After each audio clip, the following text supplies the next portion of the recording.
If you haven't changed your sensitivity to perfection, or fix your FPS to the max, your aim will suck badly. This video, I'll tell you all the pro tips to get better aim that will help you become the best player in every ranked game you play. Let's start with increasing our FPS or increasing our frames per second. Having a high FPS will help us aim better and faster. Here is the difference between low FPS and high FPS. As you can see, in the low FPS it is very hard to move and click the scope button. But in the high FPS you have a better moving capability, which is good. If you have a low FPS, this will affect your gameplay, especially the way you aim, making you lose the game, and rage quit.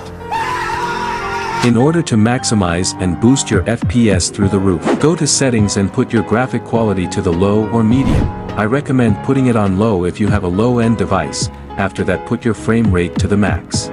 Having it on max already gives you a better advantage than other players, even if you are trash at aiming. Pro tip, you should also scroll at the very bottom of the settings and click Start Shader Preload. It can effectively reduce lag in the game, based on the developers. Next tip would be warming up. Warming up is very essential before you start playing a ranked game because it gives you a boost in increasing your aim to be better. You can start warming up in training mode or against bots. If you don't want to play against AI, you can challenge players to a 1v1 on the world chat. Challenging players helps you improve your aiming skills and helps you gain more knowledge of your own play styles. When aiming, you should always look at the top part of the body, because this is where you have critical damage towards your opponents, especially when using a sniper. You should also focus your scope at spots where enemies might appear, so you won't have a hard time moving your aim when you see an enemy. If you still have a hard time aiming, try adjusting your sensitivities and find the sensitivity you are comfortable with. Having a perfect sensitivity helps you aim like a pro e-sports player. Good gun and good gunsmith. Using a meta gun helps you adapt your aiming skills. These are the guns that are meta in today's season. Having a good gunsmith that is very steady and easy to use gives you a competitive advantage. Here is an example of a steady gunsmith for a meta gun, which is CBR4. A well-optimized gunsmith setup can give you a competitive edge by making your weapon more effective in battles. This makes you win more games when grinding every day. It can help you land more accurate shots, control recoil better, and adapt to different situations more efficiently. Choosing the right attachments can significantly enhance your weapon's performance and increase your accuracy.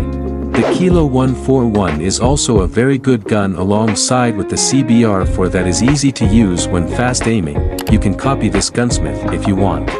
Next, would be to learn advanced pro movements. When I say advanced movement, I mean the type of movements that you would see in pro matches, not movements like head glitching. Head glitching is for losers only and it takes zero skills. An example of an advanced movement would be backsliding then quick scoping after that. This movement confuses enemies, and helps you improve your quick time reactions, which would be very valuable when using any guns. Dolphin jumping is also one of the pro movements that you need to master. This is where you slide to the left or right side of the screen, then look at the opposite direction and jump, then aim after. This makes your enemy have a hard time focusing on your body. This movement not only improves your aim, but it also helps you have an advantage when it comes to one-on-one gunfights. Master tracking your enemies. This means that you need to predict the future when it comes to tracking your enemies. This is very much needed for quick scoping. In order to track your enemies better, you first have to find where your enemies are. You can find them either on the mini-map or where your recent teammate death location. Then once you see your enemy, immediately align your crosshair at the right angle or at the right spot. Then flick, scope, and shoot like this. This might take days to master for beginners, but if you don't want to stick to camping all day long, you should start practicing now. I know this must be hard for other players to master, but with time you can perfect it. One